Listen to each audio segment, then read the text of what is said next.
Hi, and good evening. My name is Joyce Vaudreuil from Vernon, and I'm here tonight talking with Kate Mollison from a very interesting organization called On Tuesdays, We Wear Black. I'm really happy to have Kate here. Before I tell you more about her, her title at her business is she is a grief and bereavement specialist. And that's a little different than some of the other topics we've discussed here, but I found it fascinating, and I thought that her company is a great way to share great information. But Kate, you have a very interesting name of your company. On Tuesdays, We Wear Black. Where does that come from? And welcome. Thank you so much for having me. I'm very excited to be here. Yeah, it's a really great story that my late husband would hate that I'm telling. He was built like a linebacker, 6'2", 380 pounds, very introverted, very quiet, the observer. Got himself the nickname of the Undertaker because just of how he would stand in the corner and arms crossed and, observe. Serious. Very stoic almost, right? Okay. Yeah. And when he was home, he was a completely different person. He loved Broadway musicals. His favorite happened to be Mean Girls. Now, it's funny to me that it's recently come to its film inception this past month or so, but he used to wear a pink tie to work on Wednesdays, and he would sit down at the lunch table and he would, whisper to people, "You can't sit with us." And people would be like, "What is wrong with you?" And so when it came time to name my business, Craig passed away on a Tuesday. So while on Wednesdays we wear pink, on Tuesdays we wear black. I love it. I love it. My husband's the same. You take a look at him and he's this rough and tumble guy, but he's hooked to Hallmark Christmas movies. It's like the BFG, the Big Friendly Giant. That was Craig, that big, tall, I think Craig would just love it that we reference a musical when you want to put the fun in funeral. I absolutely put the fun in funeral. I say I'm like a project manager for death or a wedding planner, but for funerals. You've got to understand the soup to nuts of all of the planning components, and most people don't stop to think about the things. No, they don't. You have a wonderful website that has excellent links to organizations, nonprofits, all types of services that are available. So what I'd like to know more about and share with everybody is your organization says that you have collaborative services and support. What kind of define what that support is? What are the collaborative services?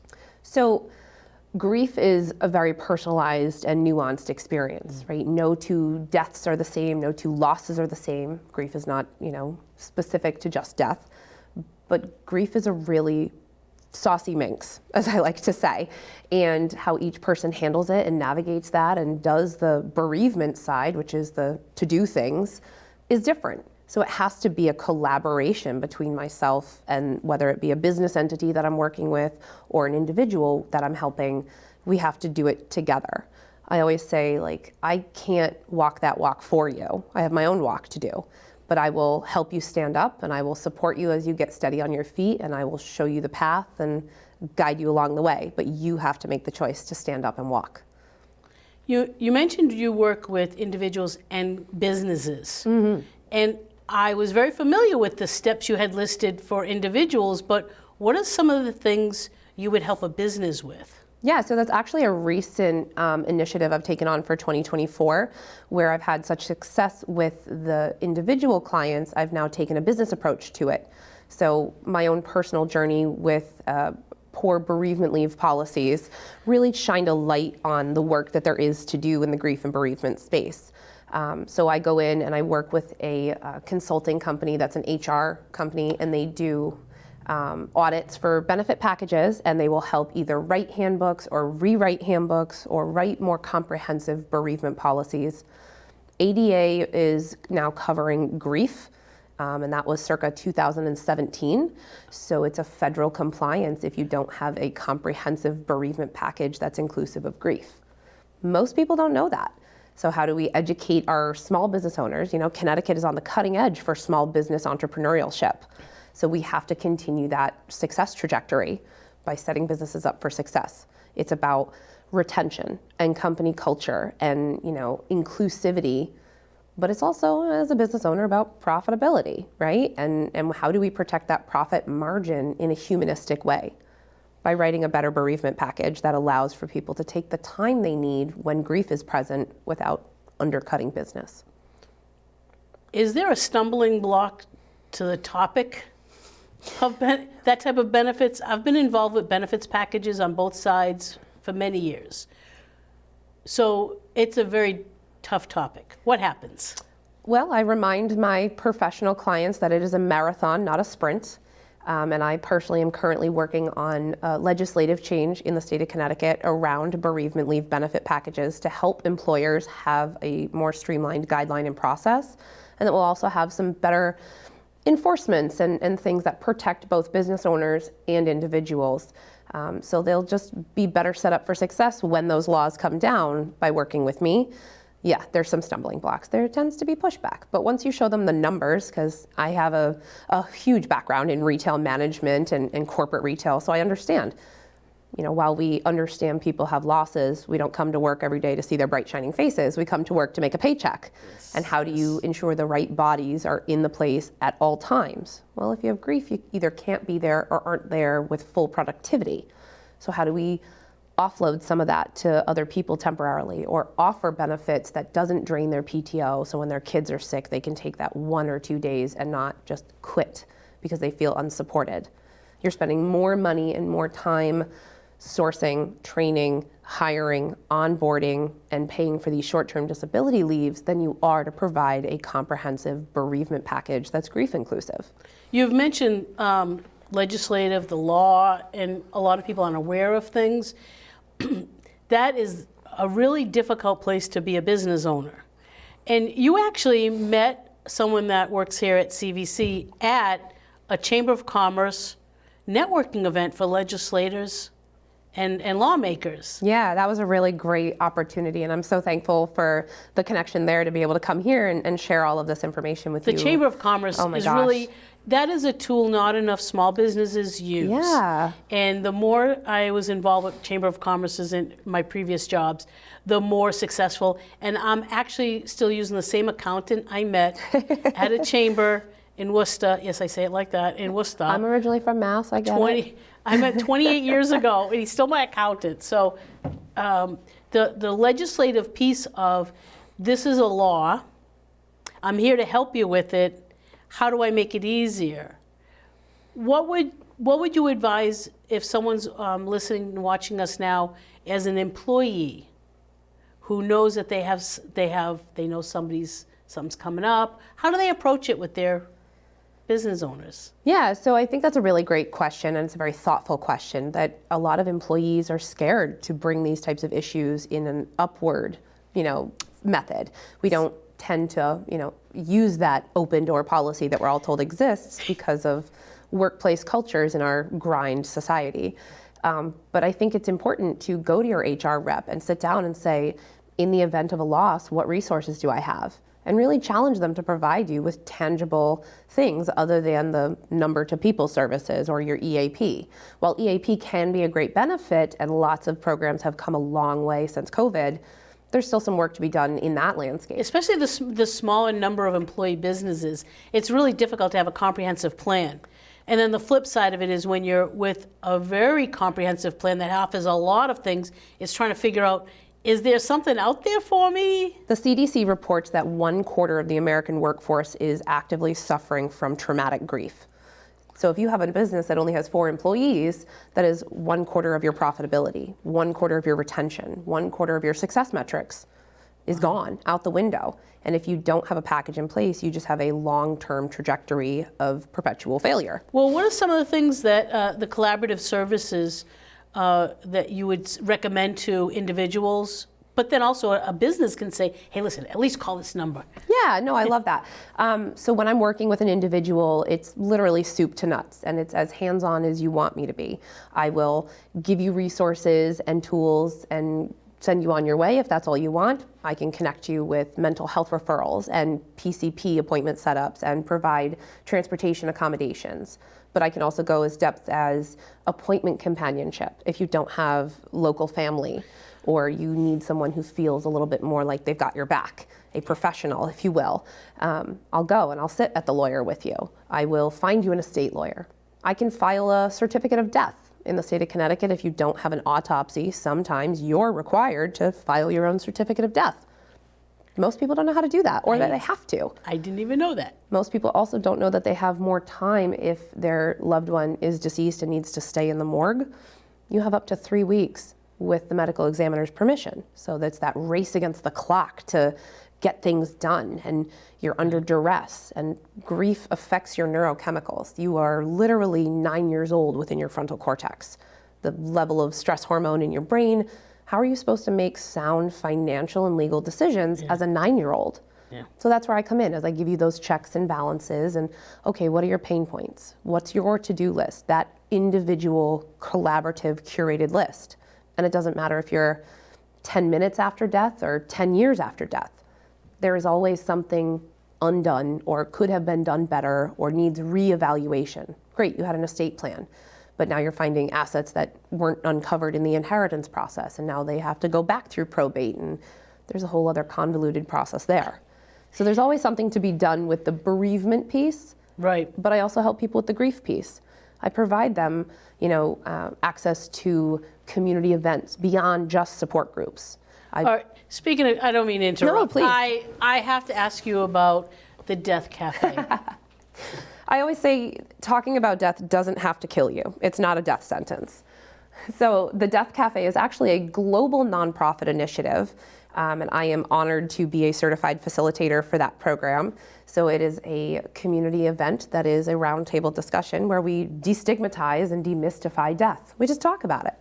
It's not a workshop, it's not a support group, it's not an educational seminar. It is just people who are willing to discuss death coming together with free coffee. Yeah, okay. All right. free coffee. So it is a really unique conversation where I provide guided questions, but they're open-ended. At the last one we talked about, why are we so afraid of dying? Or what do you think happens to you after you die? If you don't think anything happens, where did that belief system come from? I'm finding at my age, I'm at the cusp of two generational shifts in views of the mourning process. Yes. I am so not into the whole, when I die, everybody come to this room and cry. Be outside, blast some Aerosmith, have something to drink. There's so have many a great time. options now, and that's the other thing that people don't know is just Mushroom suits. even with the burial component, the form of disposition, you have so many options. People think it's binary, just cremation or funeral. You can be a human compost. Yeah. You can be sent into outer space and become a star. You can be made into coral reef. You can go to the body farm in Pennsylvania and help the scientists. You can do, the Connecticut Science Center had the bodies exhibit. You can donate your body to that. Yeah. You can become a medical cadaver. You can be an organ donator where you give your whole body and they'll do skin grafts from you. They will make wigs from your hair. And there's so many things that you can do afterwards, and people get hung up on cremated or burial. Right. Well, even with those two basics, I just found out an aunt I lost last year. I'm sorry. Her son's, thank you. One of her sons ordered a headstone, and his children designed the pictures to go on it. Yeah. I thought that was so cool and so personalized, and it respected her belief system when she was still here, but also the kids got to participate at a young age. But I thought that's great. My cousin is talking about that. And that's why I think that the wedding planning analogy is so important, Yeah. because we get to really have fun with the wedding. And we all know when we get married, it's not for us, it's for the people who are coming, right? I got married and I would do that planning part again. Holy moly, it was because I'm I don't want to do this, but so-and-so's going to want that. And I digress. We could have a whole conversation about planning a wedding, right? Oh, I know. But now I'm doing at funerals what I did at weddings when I was in my 20s. When I was in my 20s at weddings, I'd be like, oh, when I get married, I'm not doing that. Or, ooh, I like that. You're shopping around, which is actually smart. I was planning. So now I go to funerals and I'm like, oh, that's a great idea. Yeah. And I even have a backup plan. So if my husband can't take care of what I need to take care of, I got a friend that's going to do it. I can help you with that. It's all about how you put it in writing and how you protect yourself. So That's where the importance of an estate plan comes in place. Yes. Everyone Yes. thinks, oh, so-and-so knows my wishes. That's fine and dandy, but they're going to go through the Connecticut probate process. Yeah. And that is expensive. And pets, people don't time-consuming. realize, Designations for the custody of your pet. So COVID was huge for the shelters to see an influx in pets. Yeah. And then the number of, unfortunately, kill shelters are still a thing. Yeah. People would come out of ICU and go, where's my dog? And like, oh, sorry, it got rehomed. So not only are you going through the grief of having this life-altering illness, but now you're going through the grief of not being able to get your pet companion back. Yeah, yeah. So grief is, like I said, not exclusive to death. Yeah, my sister and I, we've lost both of our parents, and if it weren't, we had very strong spouses who kind of picked up the ball and ran with it. And I didn't realize how much I wasn't interacting until afterwards, and it just, you don't realize how it impacts your thinking process when you're dealing with such a strong emotional It time. mimics the symptoms of early dementia. And having to make those studies choices. that prove that. Princeton University did a really incredible 20-year study about the brain after grief. They say 5 to 7 weeks before grief really shows up chemically in your body. And then it mimics early dementia. So, of course you don't feel normal and you're forgetful and sleepy and sad and all those various things that we tend to brush under the rug. And well, they're in a better place, and all those platitudes that we hear that people mean well, right? But they do, but you don't know what to say. That's also something I help with in some of the community events that I do. I do small workshops for individuals in grief. So I will teach them what are some tools and tricks that they can use if they're in a situation that has triggered them. And then they have an exit strategy, or a grief captain, as I like to call it, a buddy they designate where they call their safe word, pineapple, get me out of here. Strategy, the Irish exit, Yeah, exactly. You put a flag on the play, and then you have someone who knows it and gets you out. I'm done. But then Mistletoe. also, I say pineapple. If I call my best friend and I say pineapple, she's like, I'm on it. And it's like when you're on a bad date and they make that like, there's been an emergency phone call. Yeah, that's my out. Oh, really? I'm coming. Did you find it was different for you to be a widow at such a young age and how people react to you? I think what I didn't know until now is how many widows are young. So 50% of all widows are under the age of 60. Ouch. It is enough women to fill Manhattan every year twice. It's a staggering mental health epidemic that we don't do nearly enough about. But I get, at the funeral, I had people saying, well, you're young, you'll remarry. Ew. Right? Like, again, those platitudes that people can mean well, but the road to hell is paved with good intentions. Oh, yeah. And even now, 3 years out, Craig has been gone, November was 3 years.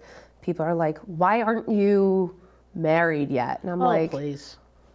Okay. Or then if I was dating, and when I started dating, seeing someone now, they're like, oh, isn't that too soon? Aren't you being disrespectful?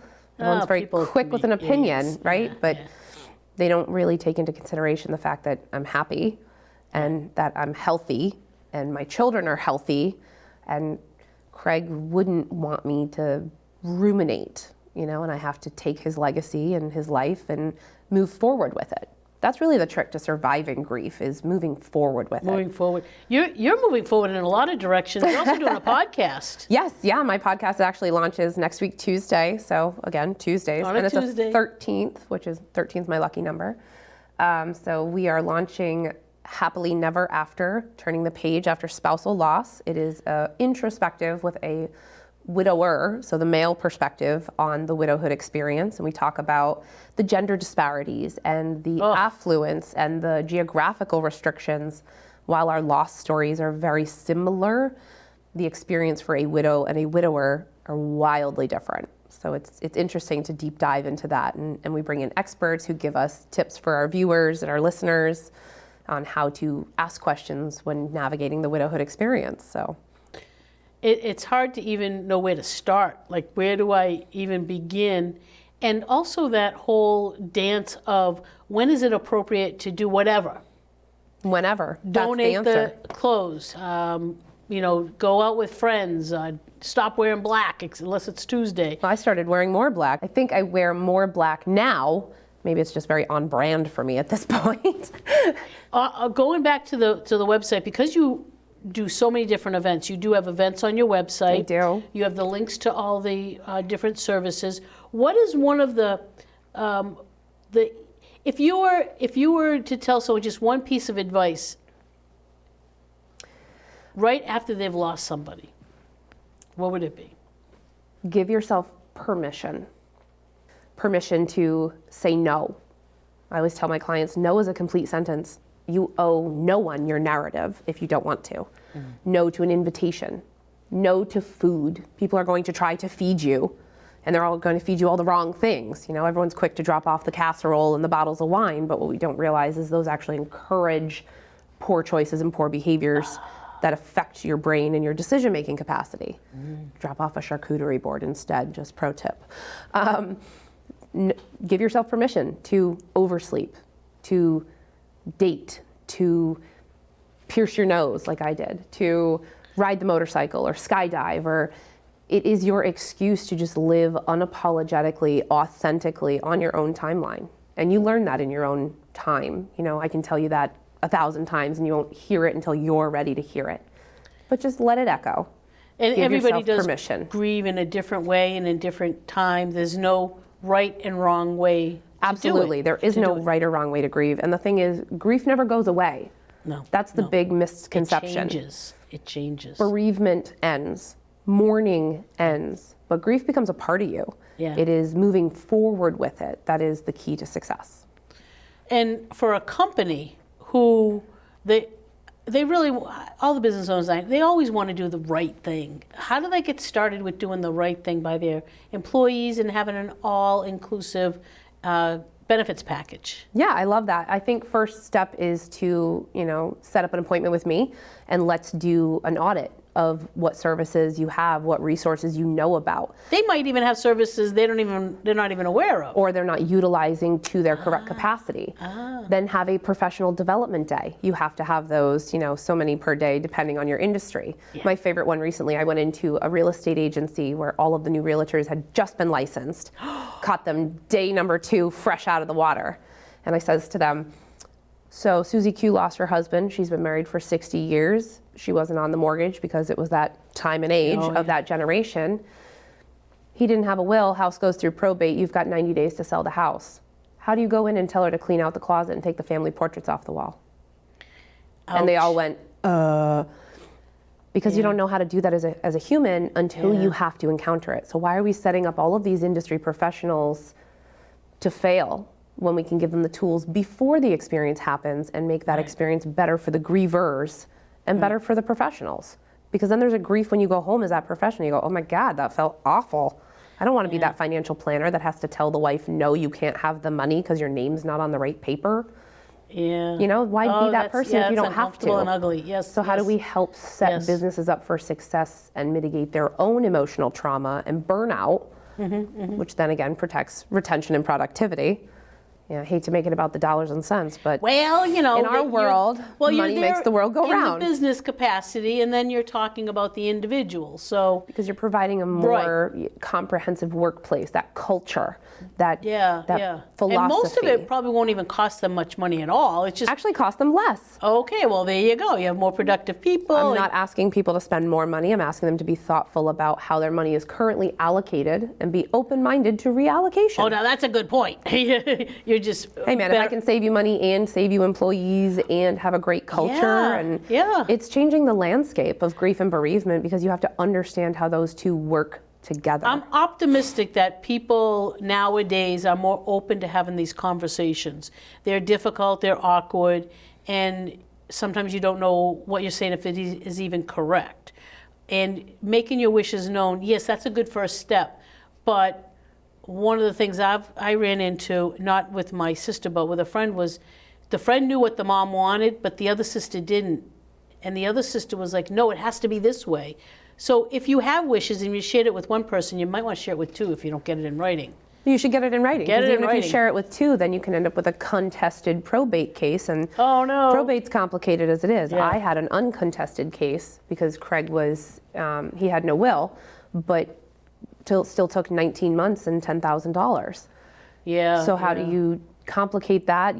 Double the money, triple the time. You're looking to step in front of that, be in front of that, having what some people might call a difficult conversation ahead of time. Yeah. And I provide tips, tools, resources for either talking to And a spouse or a parent, an elder parent, who are like, you know what I want, or it's fine, or don't worry about it, I've got time, all of those things that they say, because it's hard to question your own mortality. But really the greatest gift that you can give your loved ones is a comprehensive estate plan. Would you rather that they grieve or bereave? Yeah, right. I'm really happy that you were able to come in tonight. I enjoy talking with you. I think you've got a lot of different projects that we want to maybe help support you on. Thank you. So your website and information will be up on the screen. And I would really like everyone to take advantage of. There are a lot of links available on her website, and it'll bring you to organizations that are there to support you. And they're all personally vetted. So everything listed on my website, I've actually talked to a live human being. Wonderful. Any of the books listed on my website, I've read. A couple of them, I've met the authors, like The Hot Young Widows Club by Nora McInerney. She is incredible. Highly recommend that one. Great. But so I don't recommend or refer services, websites, resources. I don't recommend any of that without having done my due diligence, because I would be doing a disservice to people if I didn't offer a thoroughness with it. Thank you. Kate, it's been a pleasure. I'm so glad I met you. I look forward to talking to you in the future, because I live here in Connecticut, and I think it's about time I put something in writing. Let's put an appointment on the books. I think I can help you. That's right. Thank you so much for having me. You're welcome. Thank you all for joining us at CVC Interviews, and you too can be part of the CVC organization, learn how to use the equipment, and put on your own show. So thank you for joining us. Good night.